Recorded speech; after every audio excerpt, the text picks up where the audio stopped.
நாடெங்கிலும் பல்வேறு விதங்களிலே போராட்டங்களும் ஆர்ப்பாட்டங்களும் முற்றுகைகளும் நடந்து கொண்டிருக்கின்ற இந்த தருணத்திலே மேட்டுமாநகர மக்கள் மத்திய அரசினுடைய அலுவலகத்தை முற்றுகையிடுகின்ற ஒரு மாபெரும் இந்த போராட்டம் ஆளுகின்ற மத்திய பாஜகவுக்கு மிகப்பெரிய ஒரு அச்சுறுத்தலை ஏற்படுத்த வேண்டும். இந்த நாட்டிலே தொடர்ந்து முஸ்லிம்களின் மீது பல்வேறு விதமான வன்முறைகளை கட்டவிழ்த்து விடுகின்ற மத்திய பாஜக அரசு இந்த நிலை மீண்டும் தொடர்ந்தால் இஸ்லாமியர்களுடைய விஷயங்களிலே நீங்கள் தொடர்ந்து அநீதிகளை இழைத்துக் கொண்டிருந்தால் அதற்கு தக்க பதிலடிகளை எங்களுடைய தலைவர்கள் தருவதற்கு காத்திருக்கின்றார்கள் என்பதை நாங்கள் உறக்க கூறிக்கொள்ளுகின்றோம். வக்ஃப் திருத்த மசோதா என்று நீங்கள் போட்டிருப்பது அது வக்ஃப் திருத்த மசோதா அல்ல, வக்ஃப் திருட்டும் மசோதா என்பதை சமூகம் புரிந்து கொள்ள வேண்டும். வக்ஃப் என்னும் அப்பன் வீட்டு சொத்தா முஸ்லிம்களுடைய பாரம்பரியமாக எங்களுடைய முன்னோர்கள் இந்த சமூகத்திற்காக இந்த சமூகத்தினுடைய முன்னேற்றத்திற்காக எங்களுக்காக வழங்கப்பட்ட இந்த சொத்தை உன்னுடைய கைகளிலே அபகரிக்க நினைப்பதை நாங்கள் பார்த்துக் கொண்டு சும்மா இருக்க மாட்டோம். இந்த உலகத்திலே பல்வேறு விதமான முஸ்லிம்களுக்கு எதிரான அடக்குமுறைகளை தொடர்ந்து செய்து கொண்டு வந்திருக்கின்ற நீங்கள் இந்த வக்ஃப் சொத்துக்களை கையகப்படுத்துவதன் மூலமாக ஒரே அடியாக இந்த இஸ்லாமிய சமூகத்தை நசுக்குவதற்கும் வேரோடு இந்த இஸ்லாமிய சமூகத்தை வேரோடு பிடுங்குவதற்கு நீங்கள் சூழ்ச்சிகள் செய்து கொண்டிருக்கின்றீர்கள். ஆனால் எங்களுடைய இந்த எதிர்ப்பு இது ஆரம்பம்தான்.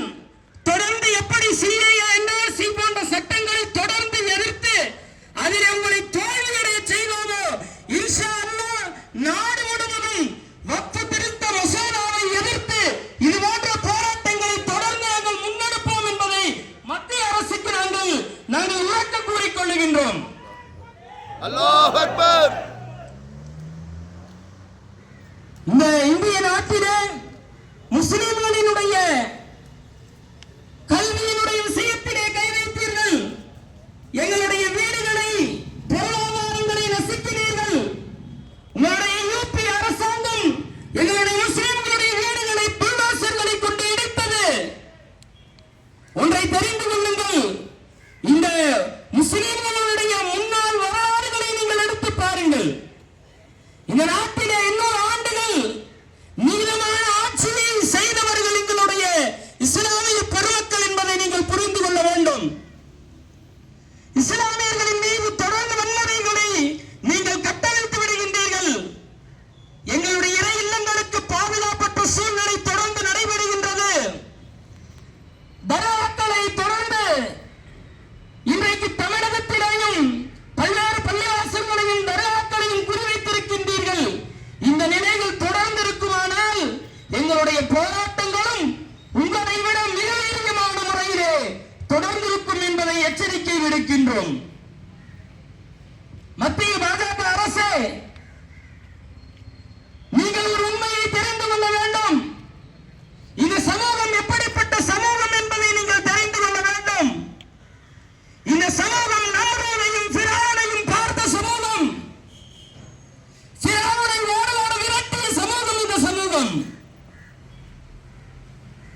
சுதந்திர போராட்டத்திலே எங்களுடைய முன்னோர்கள் தங்களுடைய உயிர்களை அர்ப்பணித்து துச்சமாக மதித்து இந்த நாட்டுக்காக பல்வேறு தியாகங்களை செய்தவர்கள் எங்களுடைய முன்னோர்கள் என்பதை நீங்கள் தெரிந்து கொள்ள வேண்டும்.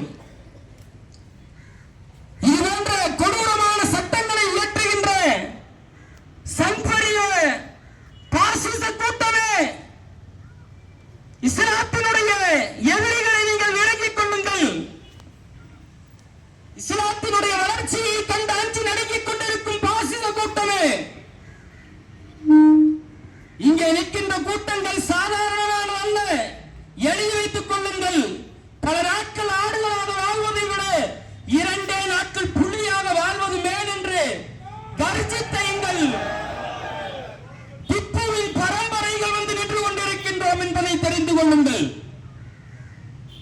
நாட்டின் சுதந்திரத்துக்காக லட்சக்கணக்கான உயிர்களை நீத்தவர்கள் நாங்கள் என்பதை தெரிந்து கொள்ளுங்கள். இந்த மார்க்கத்துக்காக இந்த இன்னுயிரை கொடுப்பதற்கும் கூட நாங்கள் தயாரானவர்கள் என்பதை புரிந்து கொள்ளுங்கள். இந்த உயிர் வாழ்வது இந்த மார்க்கத்துக்காக, இந்த உயிர் போவதும் இந்த மார்க்கத்துக்காக என்று சொன்னால் அதற்கும் நாங்கள் தயார் என்பதை தெரிந்து கொள்ளுங்கள். அன்பான இஸ்லாமிய சமூகமே தெரிந்து கொள்ளுங்கள். நம்முடைய இந்த வாழ்வு, நம்முடைய இந்த மரணம் அனைத்தும் அல்லாஹ்வுக்காக இருக்க வேண்டும். திருக்குர்ஆனிலே தியாகத்துக்கு பெயர் போட இப்ராஹிம் நபி அவர்கள் சொன்ன வார்த்தை,